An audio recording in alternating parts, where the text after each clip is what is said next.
going on, everybody? Welcome to another edition of Talking Elite Fitness. I am Sean Woodland, being joined by Lauren Khalil. Lauren, how are you? I am great. Getting ready for the CrossFit Games, baby. And featuring Tommy Marquez.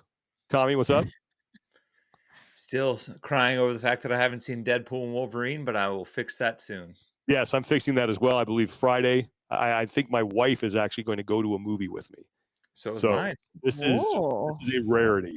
She will probably fall asleep, but that's fine. It's an opportunity for her to take a nap, and I will watch the movie. But her sister told her it was really good, and I think convinced her that she should go with me. So we are going to go see it, I think, on Friday. So that will be fun. But we are here to talk about the CrossFit Games. This is our last episode before Tommy and Lauren are going to be on site. I will be back here at TEF HQ, manning some things and editing and doing all that good stuff. But we have a ton to talk about today. We're going to go through our headlines, and then Catherine David's daughter, Catherine David's daughter, the two-time fittest woman on earth, is going to join us for a buy or sell version for the individuals. And that's going to be a lot of fun. But before we jump into that, we want to thank our sponsor for today and our partner for our CrossFit Games coverage, and that is Box Basics, your ultimate online store for cross-training shoes.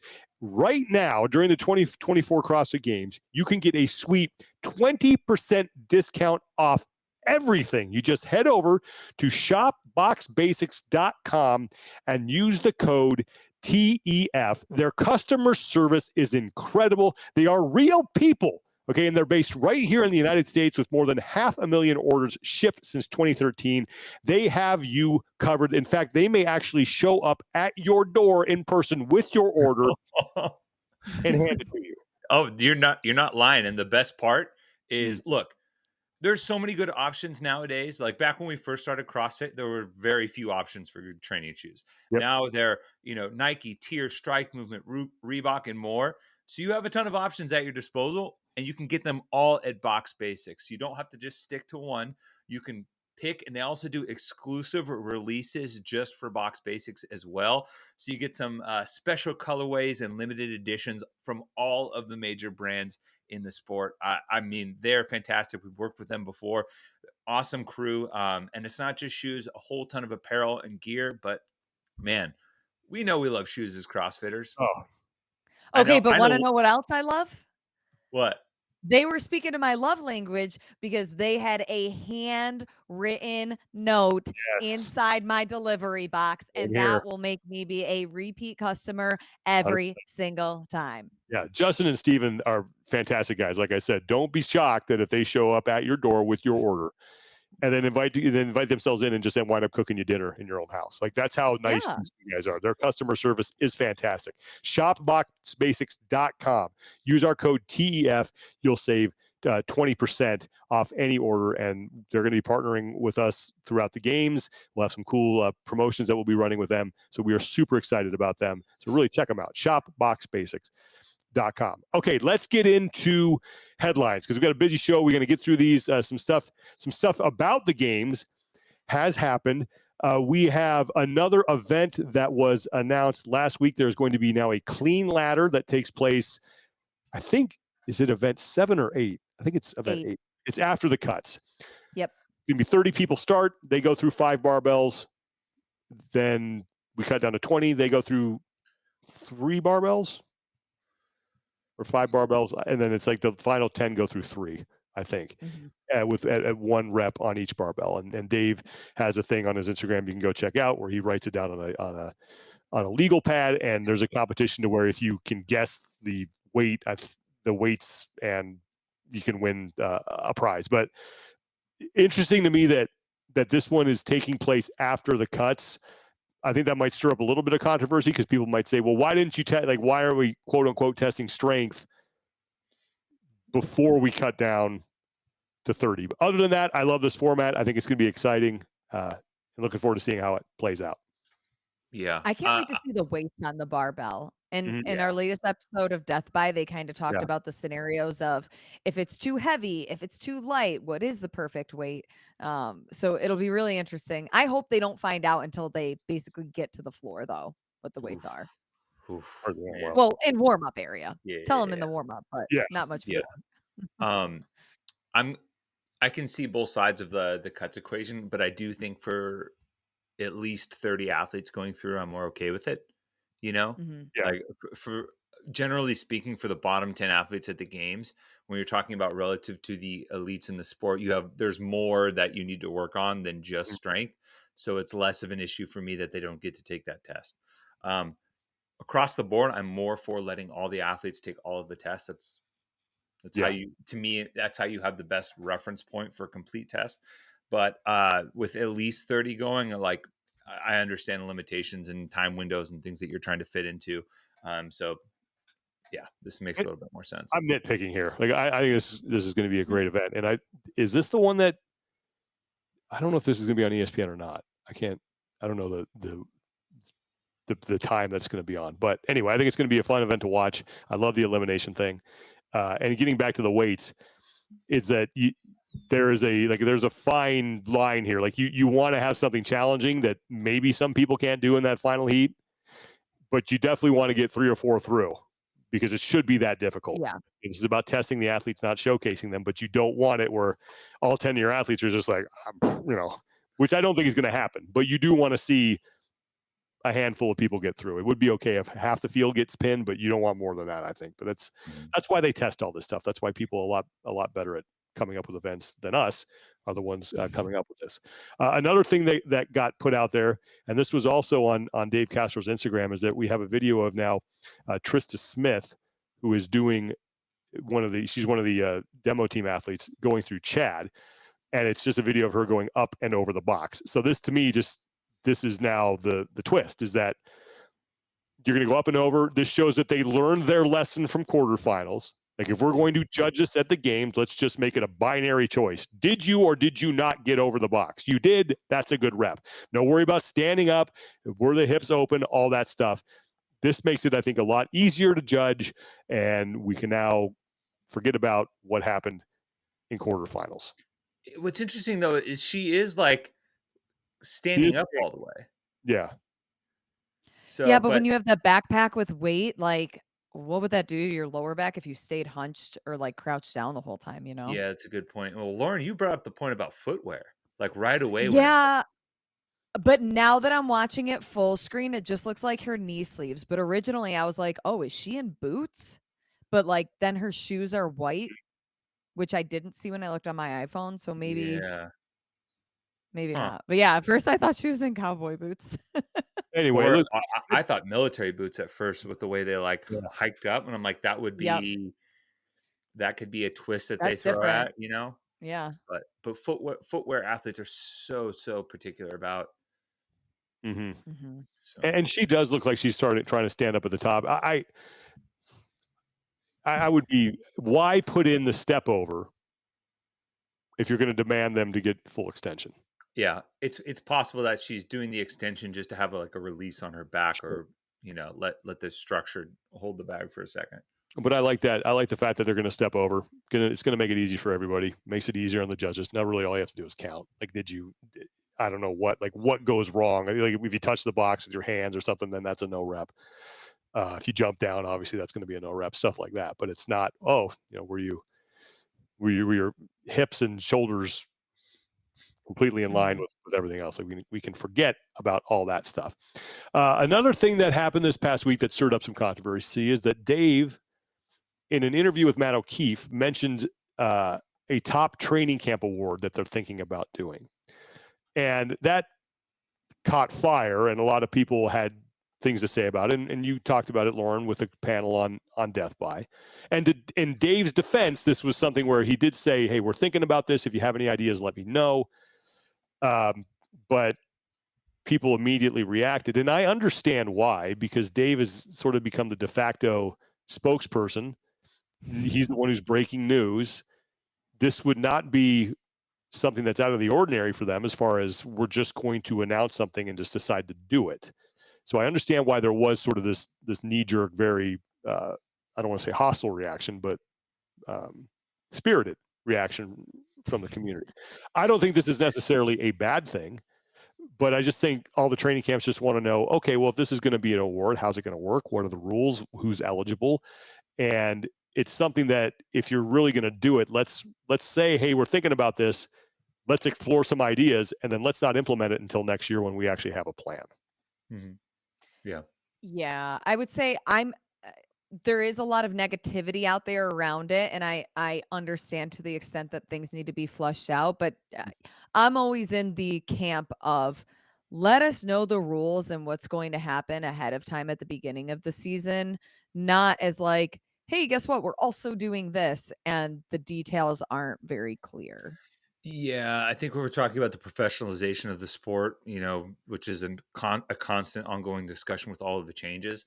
Mm-hmm. It's Mhm. like I don't know. I can't see like the NBA or NFL being like, oh yeah, guess what? We're also like in the week Right. leading up to the Super Bowl, we're also gonna do this entirely brand new thing that we didn't tell you about before, and we're still kind of making up the rules as we go. When it's more of a concept, you Mm-hmm. know. Now that being able to do that to some extent from I guess a concept standpoint has benefited CrossFit in the past because it gives them a little bit of flexibility. But I think with something like an award and honoring people in that way, I think maybe that's where you kind of start to draw the line. Um, Mhm. so yeah, I mean, maybe if it was something that like at the beginning of the season you talked about, and you're like, hey, this is a cool idea. Or maybe he's just maybe he's just teasing it and we're gonna really implement it next year. But Mm-hmm. I don't know if I necessarily want to add something like that. Um, mid-season or right before the biggest event. Agreed. And I just think that Dave, He said it well, was just for fun, so and Yeah. I appreciate yeah, he did. that, And but the professionalism. well, yeah, and I think too that he needs to understand that when he talks, people listen. He's like Yeah. the old E.F. Hutton ads, which now I'm totally dating myself. Kids, ask your parents. Yeah. But when he says stuff, he listens. And to Tommy, your point, if Roger Goodell at the State of the League address at the Super Bowl said, "Well, we're thinking about this," that becomes news. Like he said, "Yeah, we're thinking about putting," because he said we would love to have a team in Europe by this time. We're Mhm. exploring it. Well, just that verbiage right there gets people to say, "Hey, the NFL is looking to go to Europe. Like, who could it be? What would what division? How would it all work?" All that speculation happens, and Dave is in that role now. That when he says we're thinking about stuff, people take that seriously. Well, especially Mhm. because he's been effectively the mouthpiece for the CrossFit Games because CrossFit's own media team hasn't really Correct. been one to break news, do athlete interviews, anything like that. So it's almost even amplified it. And yeah, yeah, it's Let's wait and see. for sure. I'm curious. It sounds like they're thinking about doing it this year. Yeah. Yeah. Yeah. I'm I pretty don't sure it's know. this year. Hopefully, there's some more details that come out about that. But what I think ideally you do here is just say we're thinking about it, kind of like what Rogue did with their ranking system. Yeah. Here's our first take. What do you guys think? Not Mhm. that this isn't the finished product, but here's our idea. Let us know and then take the feedback and say, okay, here's how we've adjusted it, and then let's make this good for next year. Because I think there's a lot of people out there with some really good ideas that would love to contribute to this. Because I think this could be fun, and it's another way to give us something to track throughout the season. And I think Justin mentioned I'm sorry, I don't know exactly what it's called in F1 because I'm not an F1 guy, but like the Builders Challenge or Constructors. Yeah. The Constructors Cup. That's it. Yeah, where they pick two drivers and you track them throughout the year. Like you could do that, and that would be fun. It's just another through line that we get to pay attention to during the season. That's a fun story to follow. So, okay, so a couple other things that were announced. These are just some things that came across officially through CrossFit. First is that the CrossFit Games telecasts on ESPN are going to be brought to you by Yeti in the United States. So they will be the sponsor of that. So congratulations. That's big. Yeti's a great brand. We've worked with them before. Love Yeti. And then another thing that CrossFit announced is that I'm looking for the email that they on Thursday, CrossFit athletes Jacqueline Dahlstrom, Moritz Fiebig, and Texas native Rebecca Fuselier will visit Boys and Girls Clubs of Greater Tarrant County's East Side branch alongside CrossFit seminar staff to discuss the sport and participate in an official CrossFit Kids workout. I love this stuff. I think this is something that they should do more of. And that, this should be a regularly occurring thing, whether it's during the open. I don't care if you're in a city to do an open announcement, do this there. Do this during semifinals. Do this during the season. This is a fantastic way to get kids not only introduced to the sport, but just also introduced to fitness in general. And you cannot do enough of that. So I applaud CrossFit for doing this, and I hope that this is the first of many. Yeah, for sure. It just, we were having this, I was having this discussion a while back of like, do you see as many CrossFit Kids programs anymore? Like, do No, you see as many one here, and they're hard to find. Do you see as many kids in the gym? Like, how many kids under the age of 17 are you seeing in your gym regularly? And this is more a question than anything else, because most of the people we talk to were like, I see fewer and fewer kids in the gym. So it's so it could be something that the outreach needs to happen more. So yeah. Okay. But again, I think we can all agree that's a good thing, right? Yep, for sure. Okay. Last thing we need to do is we are partnering with Barbells for Bullies. And by the way, shout out to Alex from Barbells for Bullies. They had a scare with their dog, Tater, and he's doing better. So just wanted to make sure we're all thinking good thoughts about Tater. But this is our dog of the week. It's Hotch. And Hotch was sent to us actually directly from a shelter that is looking to get Hotch adopted.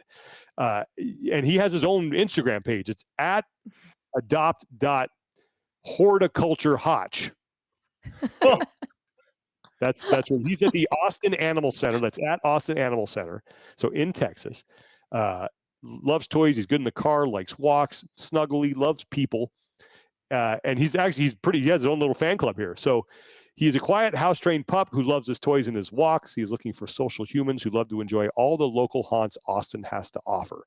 Hotch will be a loyal companion who can provide hours of funny antics and couch snuggles, but who can also entertain himself with his toys. Hotch is sensitive and loving and connects with his people. So it sounds like a fantastic dog. So if you're look at that guy. If you are in the Austin area and you want to adopt Hotch, or you're interested, at Austin Animal Center. That's where you want to check out on Instagram. You can also message Barbells for Bullies if you're out of the area, because sometimes they will help facilitate out-of-state adoptions if you're really interested in adopting Hotch.